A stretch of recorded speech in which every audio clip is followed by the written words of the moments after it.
Calvin Harris. I'm Director for Student Activities here at Hampshire University. And tonight is our third night of our virtual information fair. The BluePrint, building a successful #1 student experience in America. So welcome. On this evening, we are joined by Mrs.Tiffany Cornelius. She is the Director of Testing Services, Compliance and Disability Services, as well as Dr.Kristie Norwood, the Director of the Counseling Center. And on tonight, we're just gonna talk about their two departments, as well as give you all an opportunity, either the parent or the student, to ask a few questions. Each session is only about 45 minutes or so. But I know we're dealing with two departments, but we want to give you all that same opportunity that we've been giving all week. You all ready? All right, welcome. First, we're just going to go ahead with some introductions. First, I'll start with you, Mrs. Cornelius. Introduce yourself, your department, where you're located, and the basic information. Okay, as you stated, my name is Tiffany Cornelius. I'm the Director of Testing, Compliance, and Disability Services. We're located in the Student Success Center. My department handles, or we're basically a resource for students who have documented physical disabilities as well as learning differences. We grant accommodations and basically support the students throughout their tenure at Hampton. All right. And Dr. Norwood as well. Yeah, so I am Dr. Kristie Norwood. I'm a licensed clinical psychologist. And as Mr. Harris mentioned, I serve as the director of the Student Counseling Center here at Hampton University. Our office is located a little bit off the beaten path. We're actually behind the bookstore that's off campus in the Lawton building, near the new Starbucks that's on campus as well. We are open from 8 o'clock a.m. to 5 o'clock p.m. and we are continuing to grow our staff. Our vision and our mission is really to be the office that leads the way in providing mental health, emotional support, and wellness services to our students. Okay, great. So Mrs. Cornelius, basically a lot of questions come in, so I know that you compiled your own frequently asked questions, and I appreciate both of you because both of you have done so, and that's how we're going to generate the conversation, put it out there, then allow them to ask a few questions. Ms. Cornelius, so your first frequently asked question is, if they had an IEP in high school, will that transfer over to Hampton University? Okay, so no. They don't transfer, but we do consider them. We have a pretty seamless process for granting accommodations. We take an IEP into consideration, but we also require additional documentation as well. Okay. For those that are listening, can you explain what an IEP is? So an IEP, it's basically given to students who have learning differences on the K-12 level. Okay. It basically affords them the opportunity for classroom accommodations or any type of accommodations that they may need. But while you said that, let me also mention that even if a student may have had an IEP in high school and they come to Hampton and receive accommodations as well, it doesn't necessarily mean that they'll have the same accommodations that they had in high school. What's reasonable is a little bit different on the collegiate level than in K-12. Okay, so what is the approval process or time frame for approval? So we try to process documentation within 7 to 10 days. However, I know that a lot of freshman students sent their documentation in, let's say, at the end of last semester or early in the summer, because they have not yet necessarily been registered for the classes in the fall. They may not know their professors' names just yet. We don't start the intake meetings until like mid-July. We started maybe last week or week before last with doing intake meetings for the fall, but normally we try to grant accommodations within 7 to 10 business days. Sometimes it takes a little longer because we have to verify documentation, and with verifying documentation, medical professionals sometimes are not as fast as we'd like them to be, but normally within 10 business days. Okay, great. So once they apply for the accommodations, do they have to do it every semester, or is it once you're in, are you in? How does that work?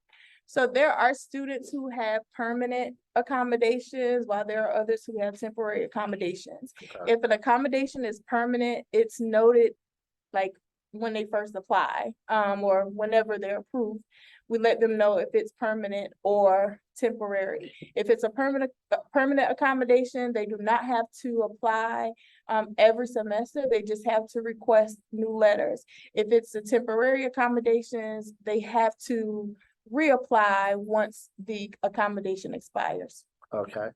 And I know a lot of people kind of get confused as to what documentation or approval might be a part of it.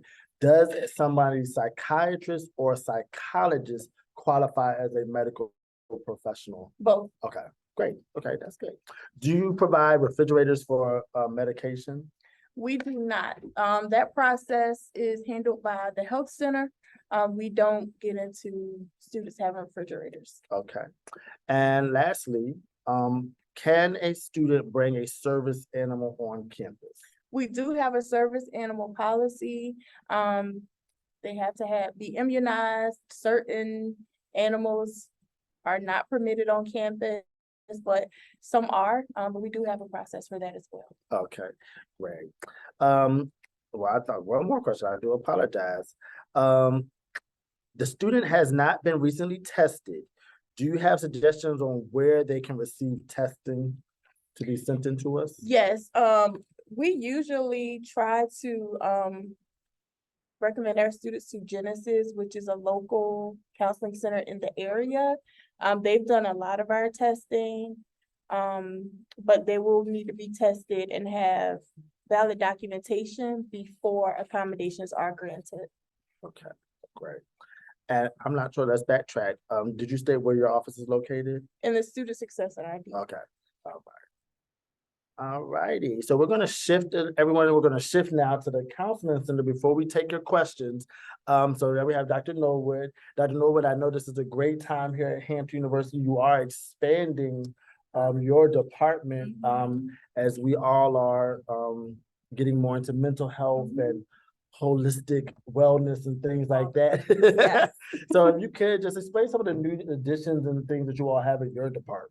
Yeah, we have some exciting additions. One is just the increase in staffing in our resources to be able to service students. And so we have expanded to a total of 10 clinicians, which include social workers, psychologists, and licensed professional counselors in our team. We also have added a psychology technician, as well as we have an administrative assistant.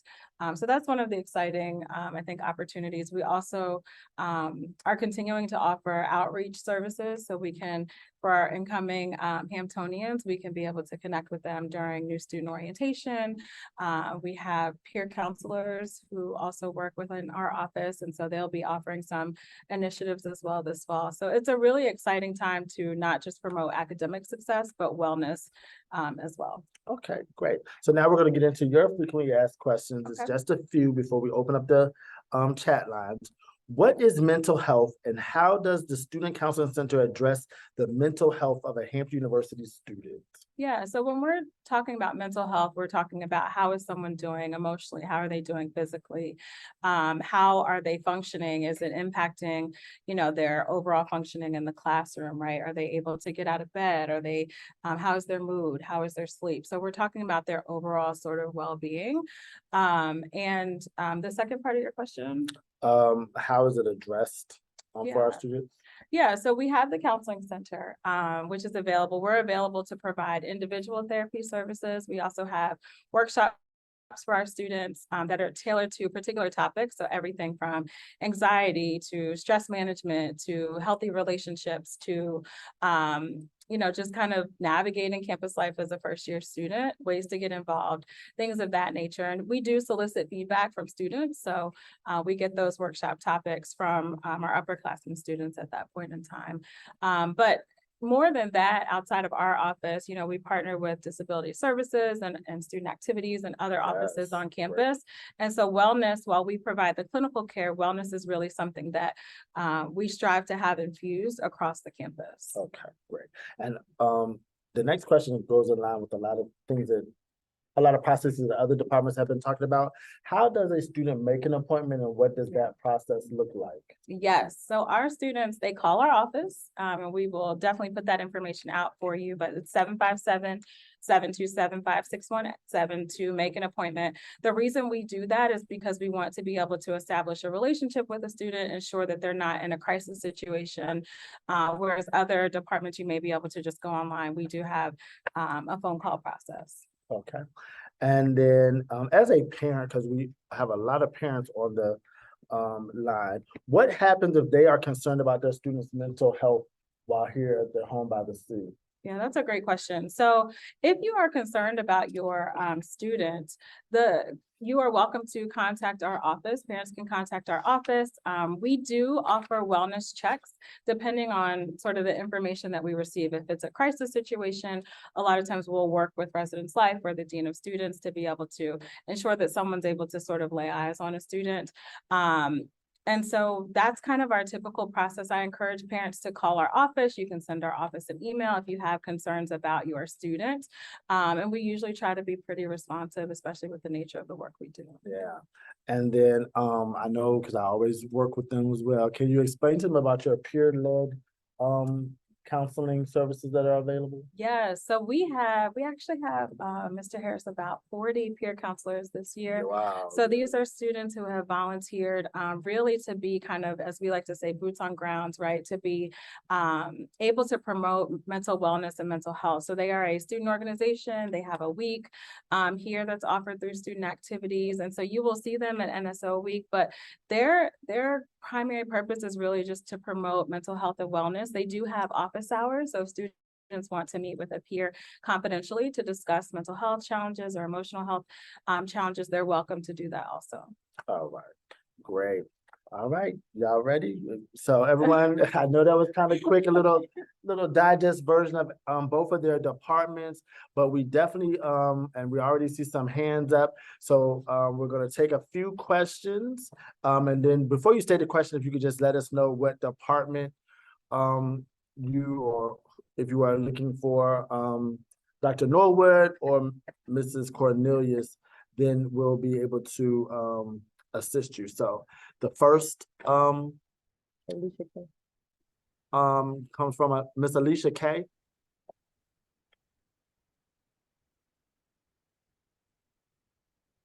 think you might be on mute. How can I change my name? Yeah. So real quick, as we were, I believe it was Miss Norwood, when she was speaking about, oh no, I'm sorry. Then it was, yes. As it relates to identifying, so let's say a student has maybe made it through high school and maybe has some complications they didn't understand, but college makes it real. You know, so if while on campus, they start to identify or learn some things that they probably could use some accommodations.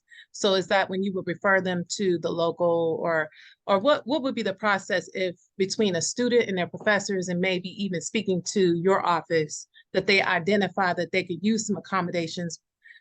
We would still need to have them come home and go to some other kind of professional, or you guys would serve in that purpose? So if I'm notified of the situation, I would assess it based on what I'm told. In many cases, I would just refer them to the counseling center on campus. It would really depend on what the challenges are. And Okay. if it is necessary, then we'll go from there and refer them to an outside source. And then they can get their accommodations based on that documentation. Mhm. Okay, thank you. And the outside source is somebody locally in Hampton Yes. Road, so they won't have to Genesis. go back home to their. No, they outside. will not have to go. Okay, so that's the Genesis. That's good to know. Okay. Good. Yeah, if I could just add to that point, what we have seen often though is providers, even in the community, oftentimes want to see a client for multiple sessions before they may feel comfortable writing that kind of letter. So that's just something to know. It is provider by provider, but it may require more than one appointment for a provider to feel comfortable writing a letter for an accommodation. Okay, does that answer your question, Miss Alicia?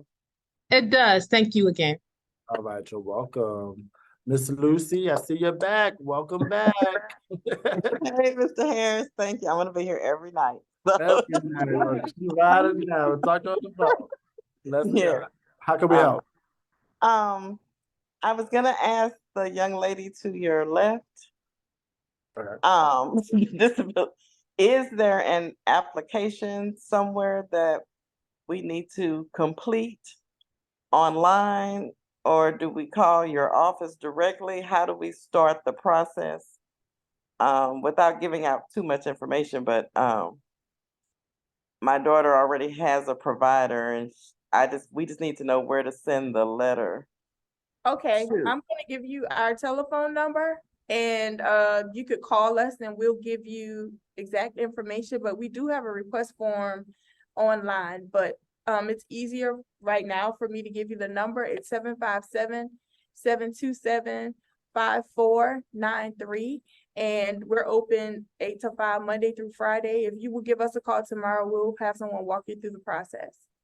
Thank you very much. You're And welcome. now to the lady to your right.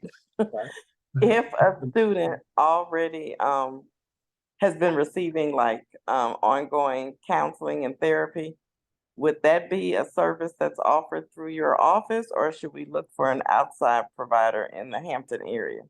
We've been talking about this at the parent group chat. Oh, What well, what do you recommend? yeah, I think it depends on the issue. Our counselors, for the most part, are generalists. If it's something like anxiety, depression, post-traumatic stress disorder, we're definitely equipped to kind of manage those pieces. If it's something that's a little more intensive that may require more than, once a week appointment, then that may be better suited in the community. What I would suggest, you're welcome, just as Ms. Cornelius said, you're welcome to call our office tomorrow or Friday. We can kind of talk through the specifics of the clinical issue, and then we can kind of talk through which therapist on our team might be a good fit, or if a referral to the community might be a good option. Okay, thank you both so much. You're welcome. I can't see it. Also, will you all be in the office on August 17th, that Friday? The 18th for moving day. Yes, the 18th. Offices will be open. However, we're gonna be on the ground helping y'all move in. Okay, You okay. might bump into her in front of your residence. I just wanted to see if it was possible to stop by and say hi, but The university. I know it's gonna be busy. I'm gonna probably be busy, so. The university on that day is still open, so our offices are still in full operation from 8 a.m. to 5 p.m. However, such persons like Dr. Norwood or Ms. Cornelius might not be in the office. They might be patrolling the grounds, welcoming parents and students. I understand. Thank you. You're welcome. And you said Hope Mitchell? Hello. Hello. This is for Miss Cornelius, and I apologize if I missed this in the beginning. If documentation was submitted a few months ago, is there a time frame of when we would get contacted in regards to accommodations, or what happens? Yes, if documentation was submitted months ago, you should have received something. It is important to check spam. I know that in a lot of cases, students or parents may send things from Gmail, and it goes to, or when we email a Gmail account, in many cases, it goes to a spam. I'm not sure if that's your case, but if you check and you have not received anything from us, please give our office a call and we will definitely look into that. Okay, thank you so much. You're welcome. All right. It just says Samsung SM, so.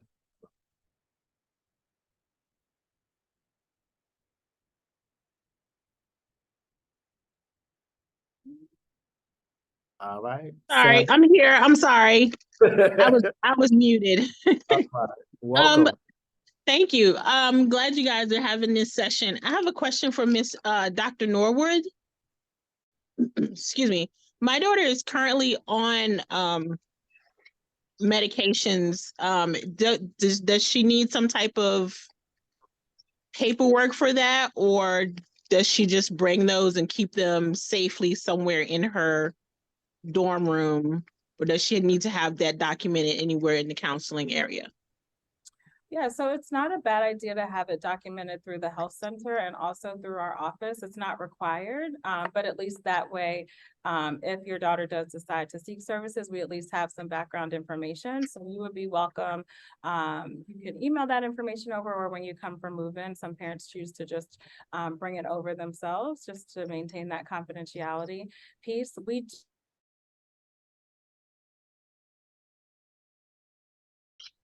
But does need a provider in the community to support that medication management. We have some providers we work with in the community and can support that. Okay, luckily we live here, so Oh, that shouldn't be a problem. But Yeah. thank you, that answers my question.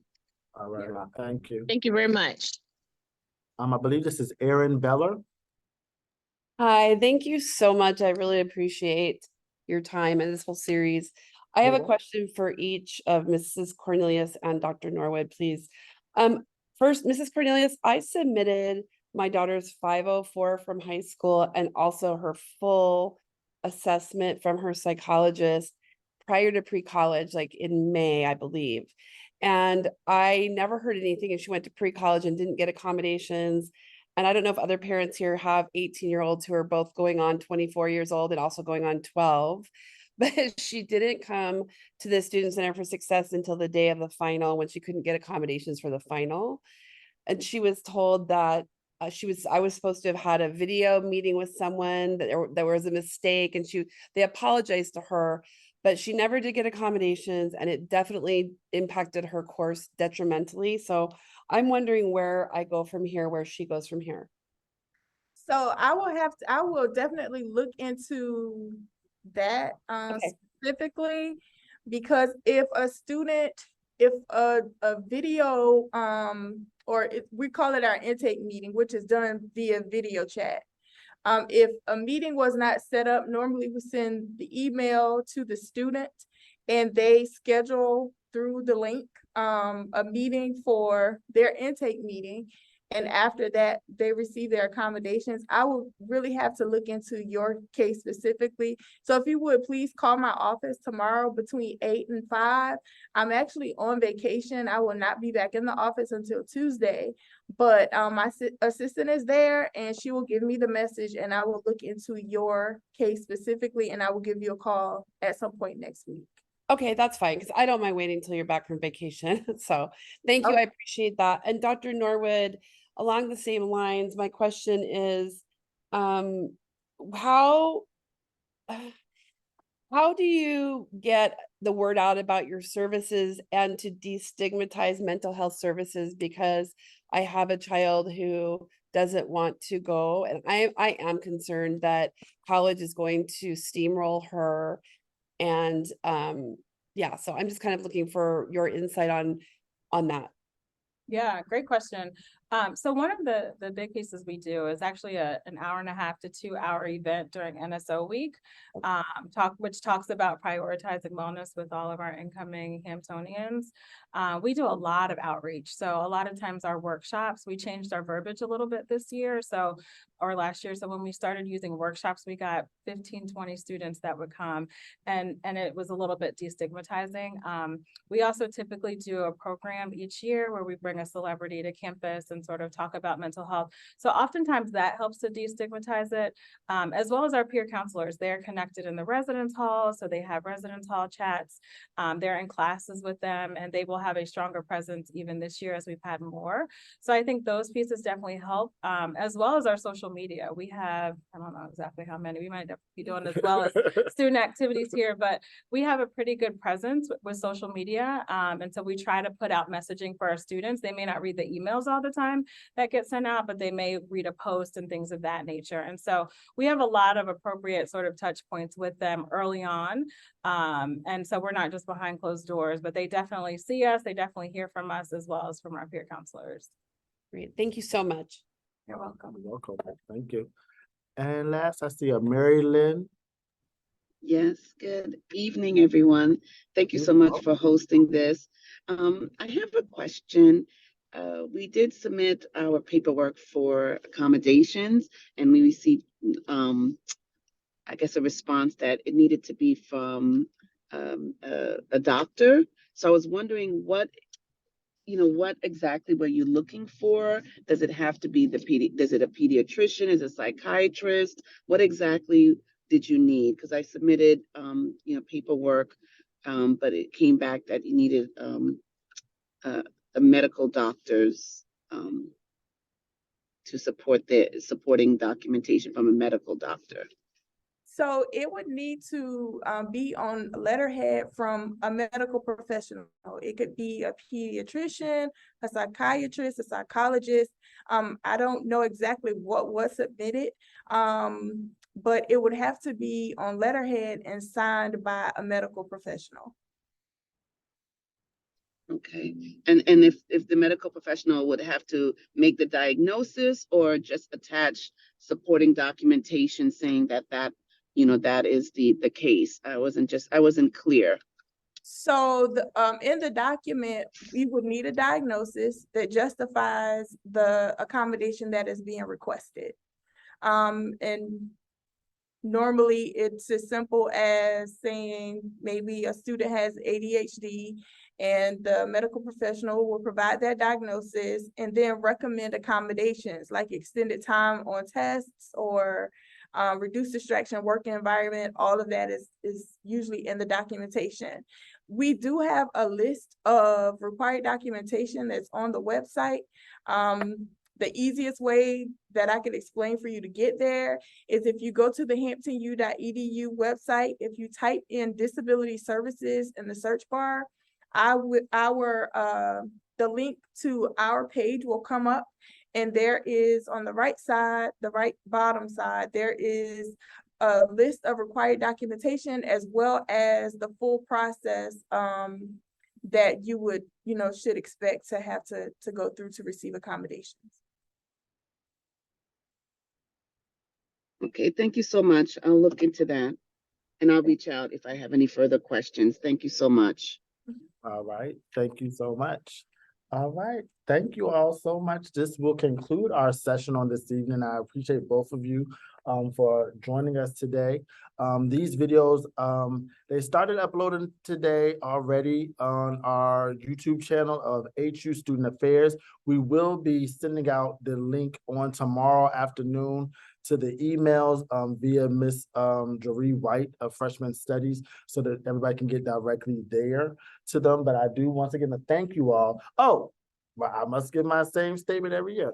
Please join us here at Hampton University on September 29th through October 1st for an annual family weekend. That is a great time for family members to come back and reconnect with their student, go through a few seminars, some fun party things, cookout. Registration will be open on our Hampton University website as of next Thursday, no later than next Friday. But we look forward to you all. Please join us at 7 p.m. We have Dean Alexander Whitfield from Judicial Affairs with us, and he will be able to talk about compliance and other little safety things with the judicial system and the student life here on Hampton University's campus at 7 p.m. using the same link. Thank you all so much and see you next time. Bye.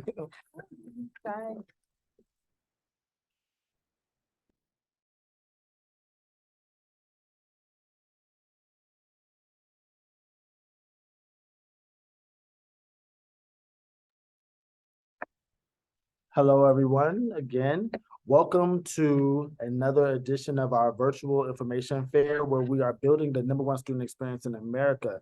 This evening, we are joined with Dean Alexander Whitfield. He is the Dean of Students here at Hampton University. Welcome. Thank you. All right. So on this evening, Dean, you're going to just talk about some of your frequently asked questions. Give the parents, we have parents and students on the line. Okay. And then after we have a general conversation, then we will give them opportunity to ask a few questions to you. Okay. All right. So the big thing is here, the #1 student experience in America. Can you talk about the code of conduct policy? Yes, so we do have code of conduct. And so the whole idea is to help students comply to the rules and regulations, right? And so I kind of prescribe to the metaphor that, to keep students on the train track, right? To say, okay, this is what you have to do to be successful for your matriculation. Sometimes people get off the track and Right. they do something, that is unexpected. And we understand they're 18, 19, 17, they're in college, but it's some things that you just can't do. And so we try and get them back on track and then say, okay, this is what you have to do. And then we move forward. Okay. Right. So yeah, and I apologize, I didn't introduce myself. I am, for all that do not know, I am Calvin Harris, the interim director of student activities here at Hampton University. And in student activities, we host a lot of events. So I know I have to regulate this, but professors have to regulate it for their classes as well. But can we just address the dress code policy here? Yes. And so the dress code policy is basically, it depends on the circumstances of the situation, right? And so if you're going to the club, you would dress as though you're going to the club. But club dress is not class dress. Right. And I think students get confused, right? And so the other thing is, it's very important that we encourage students to practice professionalism while they're here at Hampton University. During this 4 or 5 year period, this is the only time that they can practice it. You can't go to work in your pajamas. You can't go to work with a midriff on and expect, to be taken seriously. It's like, hey, go to class, dress appropriately. Don't have a do-rag on, don't have a bonnet on. A lot of people love bonnets and they got a whole lot of different ones and do-rags as well. But if it's in class, that's not appropriate. If it's in your room, it's appropriate. So it's really based on the situation. Okay. And since we're gonna probably for your department stick on the code of conduct a little bit, Okay. because I know you all get hit with this a lot, the infamous OB5, out by 5. Can you please explain to the parents and Hamptonians what is out by 5?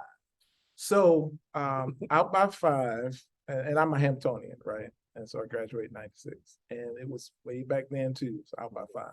It's not in that regard anymore. Okay. It is, it's kind of deemed out by 5. But what it is there are 2 circumstances, very specifically, that will compromise the safety and security of our campus. One are weapons. Okay? Weapons are not allowed. And that will cause a student to be removed from our campus immediately. 2 are drugs. And so we really want to make sure students understand, if you have drugs, if you, regular user of drugs and things like that, that's just not safe on this campus. And so we need people to understand, students and parents for that matter, if you have those 2 things, then we'll ask you to leave. But the thing is, once you get immediately suspended from Hampton University, you have 24 hours to vacate campus. But that's something we take so seriously. It's investigations have to happen. We ask a lot of questions of students. We spend a lot of time before we get to that point because we want to provide students more than enough opportunity to explain the circumstances of the situation. Now, once that happens, then they have a post-separation administrative hearing, and then we, have an opportunity to have further explanation. And we really try to work with bringing students back to campus. We really do. Many times, more than not, students understand the situation that happened, they acknowledge it, they commit to doing something different, changing some things. And then we're saying, okay, great, come back into the community and we can move forward. All right. So that's good that you mentioned protection on campus, because oftentimes we hear about the off-campus parties, the off-campus altercations, or just simply just students being out into the community and might get a little over intoxicated. Can students violate Hampton University's code of conduct off campus? Yes. Okay. That's a definitive yes.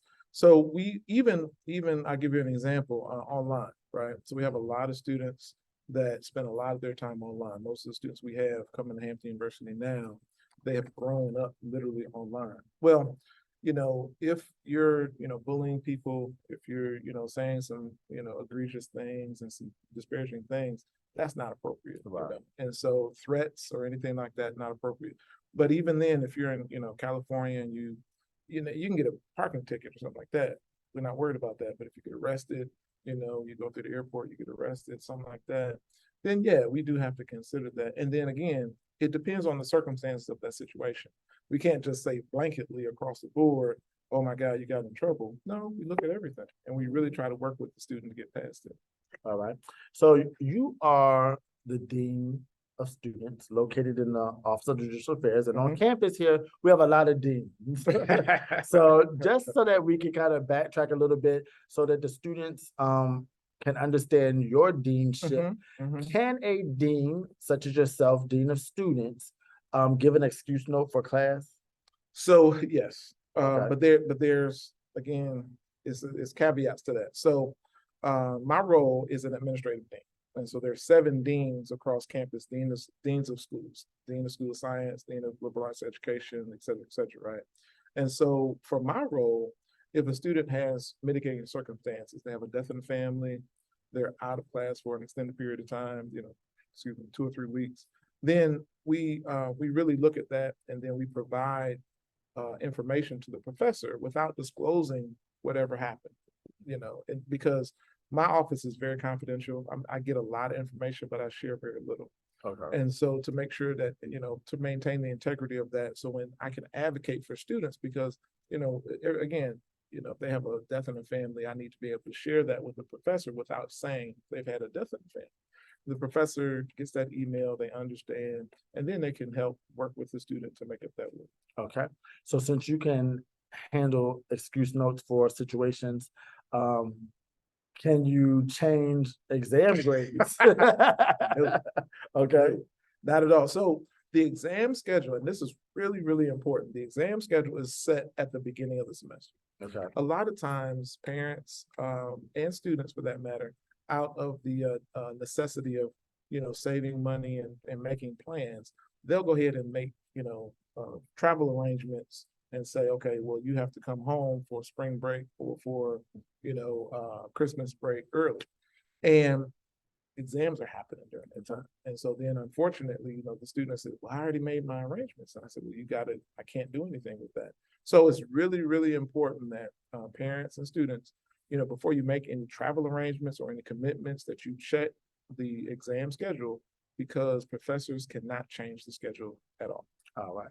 So before we get into the Q&A, a lot of departments have been sharing the office dynamics of your office. Could you please explain where you're located, your hours of operation, and other services or personnel that might be in your office, so that they know who is located in your office? Okay. So there's myself, Alexander Whitfield, Dean of Students. We have Mr. Carlos Garrett. He is the coordinator of student conduct. And then we also have Ms. Shana Wheeler, who's the administrative assistant for the office. Okay. So our office is located on the 2nd floor of the student center.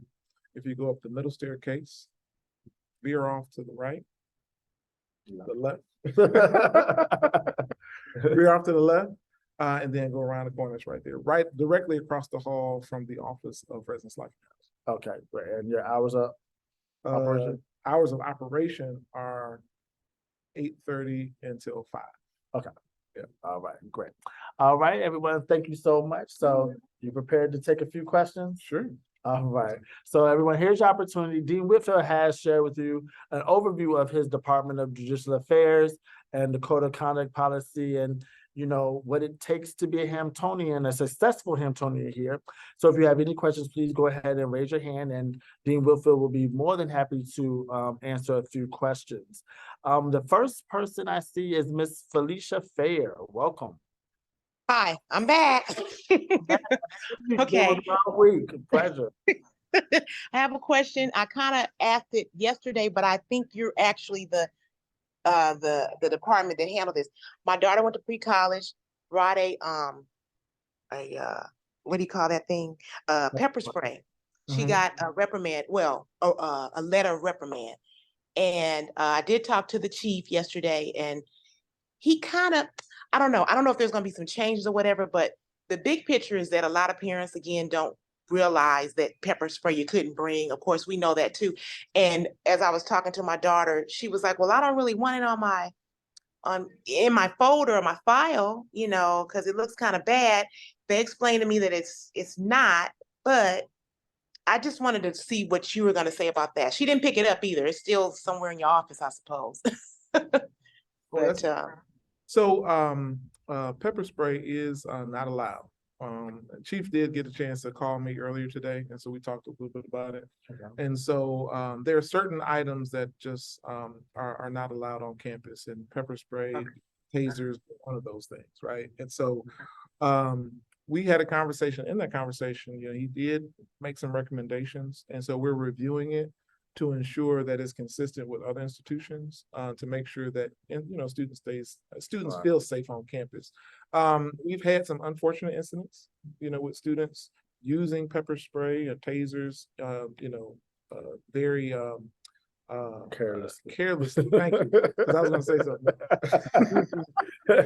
But we want to make sure, again, students are safe, but take into account that some people will use it carelessly. And so Chief and I are going to talk more about that and then make whatever recommendations for changes to the policy. Okay, great. Okay, and let me just ask this. I want to hear it again, because we were going to, I guess, quote unquote, appeal it. But then I kind of talked to, I forgot who, maybe Mr. Garrett. I don't know if I made that up, but okay, we're saying, okay, like not to really, it's not a big deal, but we kind of feel that it still looks bad in her file. What's your opinion? Or what do we just not worry about that? Well, so reprimand and advise, so there's varying degrees in regard to sanctions, right? And so student violates, policy, and they get a reprimand and advisement without community service hours or any sanctions associated with it, then they would be considered socially clear.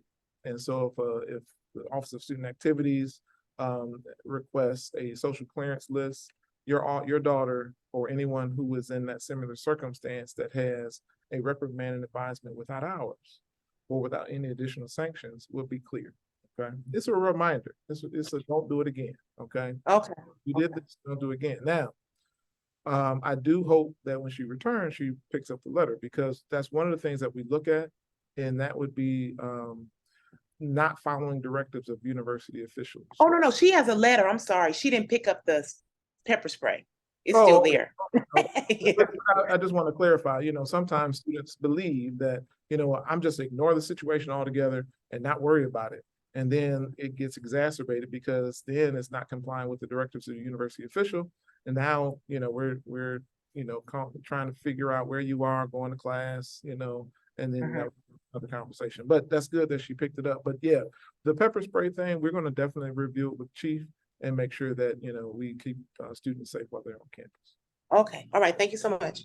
You're welcome. I'm the next person. Cynthia Pierce. Miss Cynthia Pierce. Hi, again, thank you all for having these sessions. They've been quite informative and helpful to the parents. I know from me personally. I want to know if you could just speak more on the dress code. I love what you said about having a professional environment, trying to practice professionalism while you're on campus, and just curious to know, just in general, what would be appropriate dress wear for the students on campus in the classroom. And also I would like to know if there's anything as far as dress code within the student handbook policy guidebook. Yes, and so I'm gonna answer your last question first. The dress code is outlined in the student handbook, and the student handbook is located online. And so students will get an email. All students will get an email, and they get it every single semester, and that will say, it's acknowledgement of student code of conduct. Excuse me. And so in that acknowledgement, they can click the link, and that will take them to the handbook, and they'll be able to download the handbook for their personal review.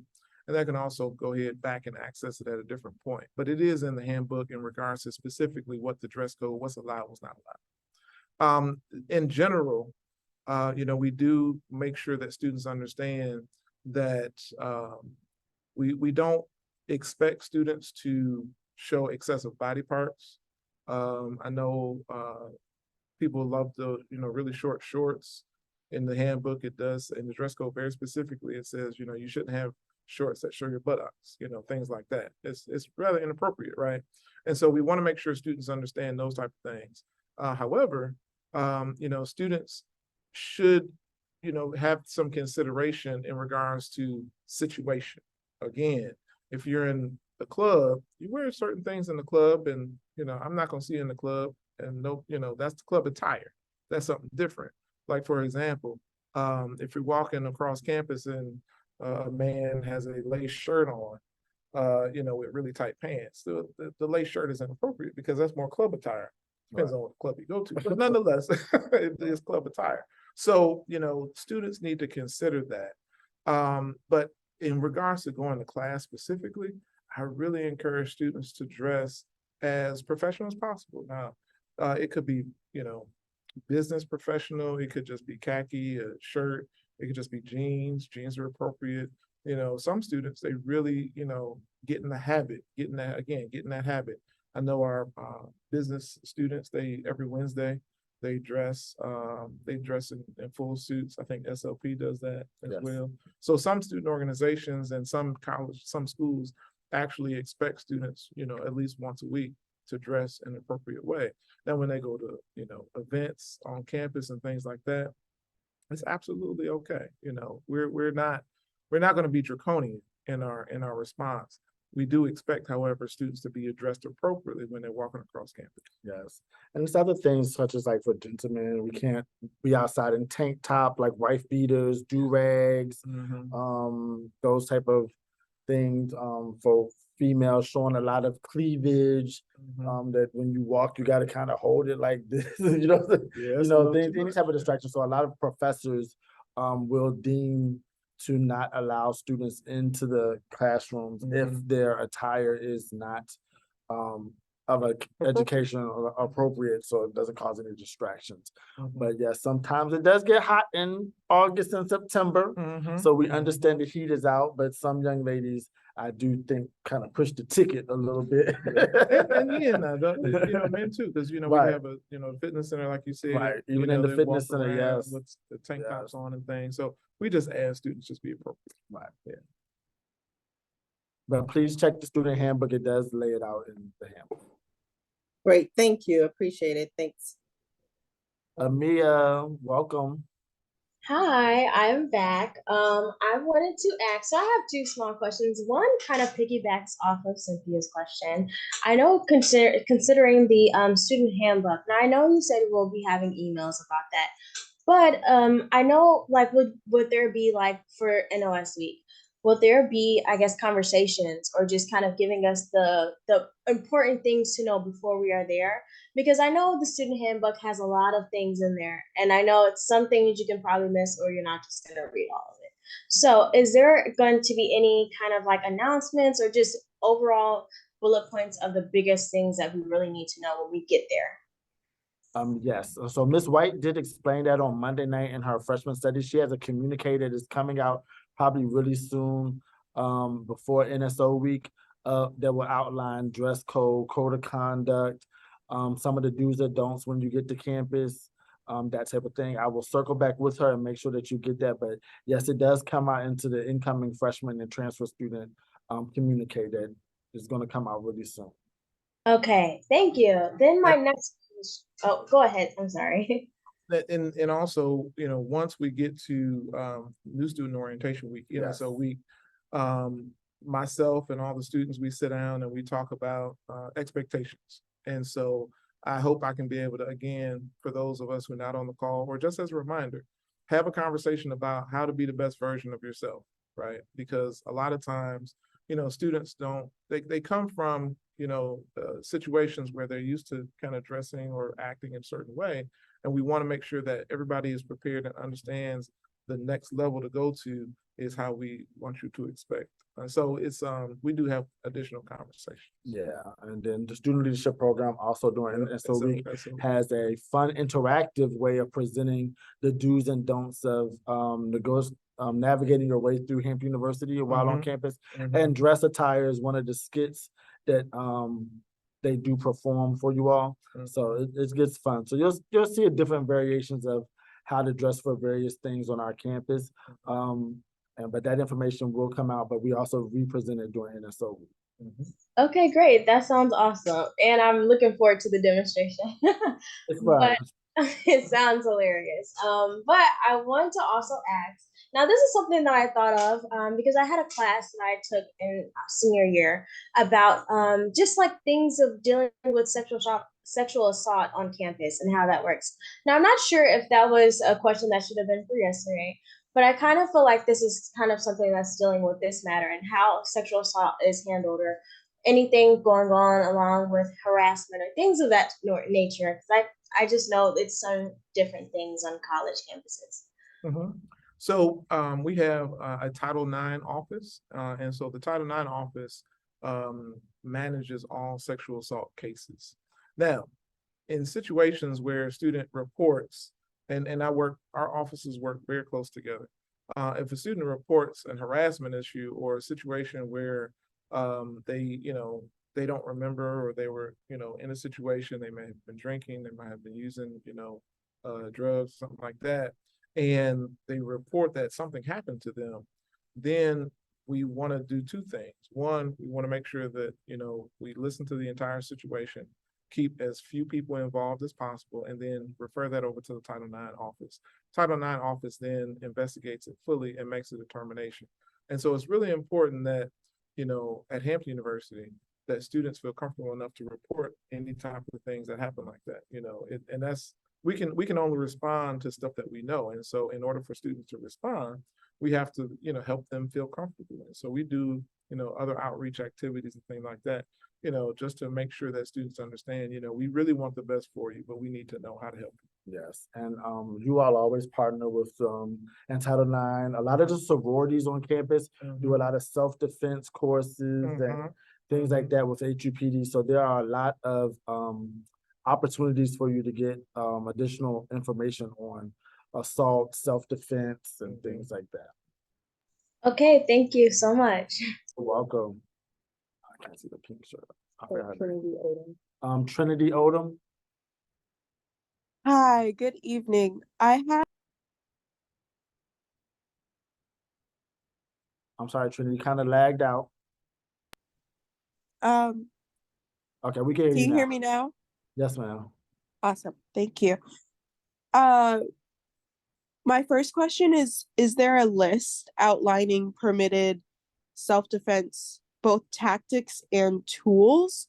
And then my second question is about the dress code, and if it's left up to the professor and they happen to deem an outfit as unfit for the learning environment or, whatever the course may require for that day, is there a restorative justice investigation to eliminate bias and make sure that, we can move forward and not have that happen again? Or is it just immediately reprimand? So it's great, two great questions. And so the first question in regards to the dress code, the dress code is outlined, well, not even outlined, it's detailed in the student handbook. All staff and faculty are expected to abide by the dress code policy as written. There's no room for interpretation in that handbook in regards to the dress code.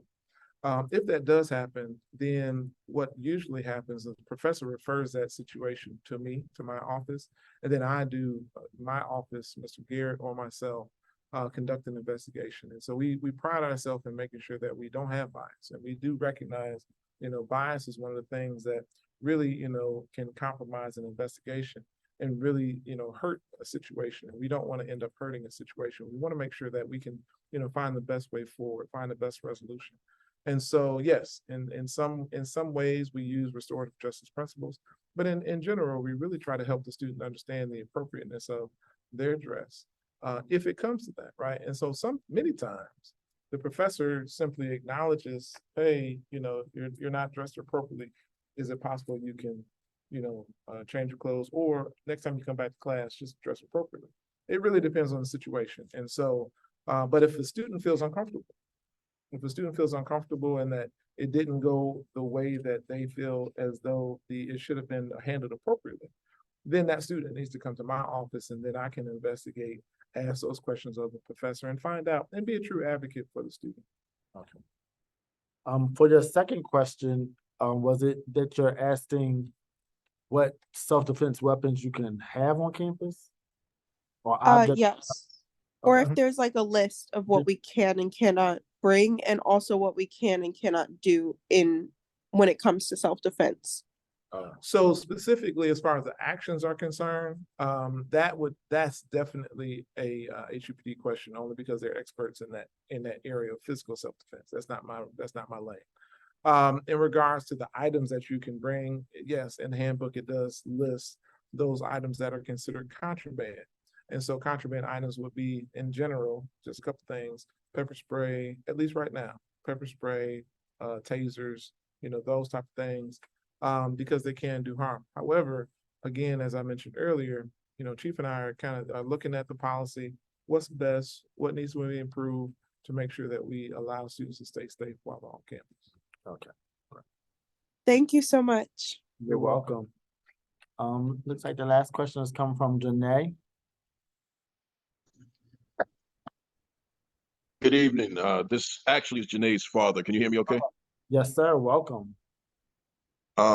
I actually had 3 questions. One of them, it sounds like, was just answered, and that's in relation to the contraband. What could be allowed versus not allowed. Okay. But going beyond that, if in the interim, how should we proceed with that? Just continue to go by what we then see in the handbook, and what is the time frame for that, if you will, decision being made? My second question is related to the attire, specifically track pants, jogging pants, things of that nature. Is that outlined in the handbook?